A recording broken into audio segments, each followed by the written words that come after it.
Alright, let's look at this one. Okay, so not a 1. Check for greatest common factor.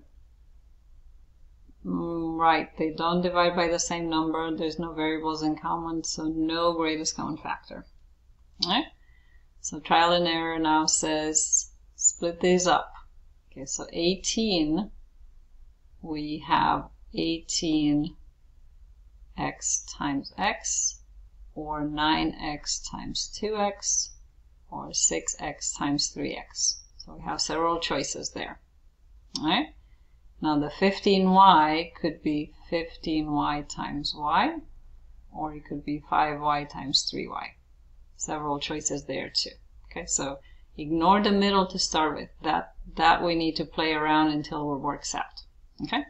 So you can see that you have 3 choices here, 2 choices there, so lots of stuff to try out. My advice in these is to start with the numbers that are closest to each other.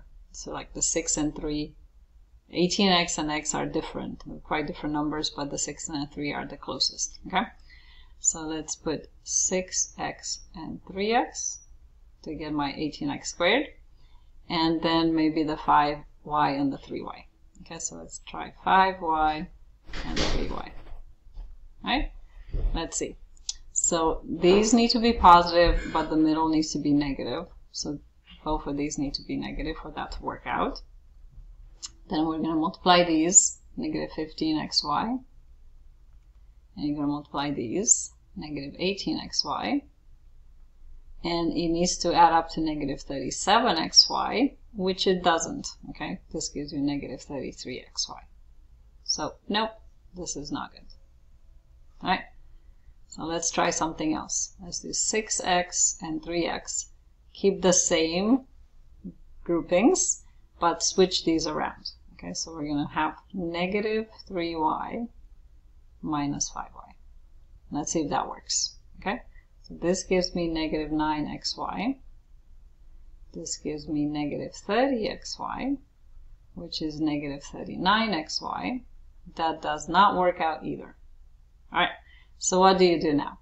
Okay, well, you have to, you can say, well, maybe let's move to this one. Let's do 9x and 2x with the 5 and the 3. Okay, let's see if that's any better. Alright, so I'm going to get rid of this. Let's see if I can move that out of the way. Nope. Let's see if I can get rid of it completely. Yes, I can. Alright? Okay, so we're going to now try 9 and 2. So 9x and 2x with the 5 and the 3.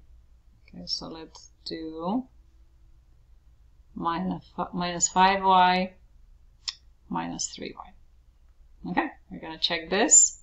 This is negative 10xy, negative 27xy. If I add these together, that gives me negative 37xy. It's like, ah, bingo, yes! Because it would have been lots more to try out if I didn't get there. Alright, so these can, with the trial and error, these can get quite long if you have like lots of choices to put there. Sometimes you can be a bit strategic, just kind of look at the numbers and goes, what kind of makes sense to put together. But sometimes you just kind of need to try out until you get it. Okay? So if you want to do a final check, again, 9x and 2x is 18x squared, minus 27xy, minus 10xy, plus 15y squared. So it's 18x squared minus 37xy plus 15y squared. So that's what we started with. Okay, you're kind of checking as you're doing because you're checking for that middle term. So like the final check is often not necessary.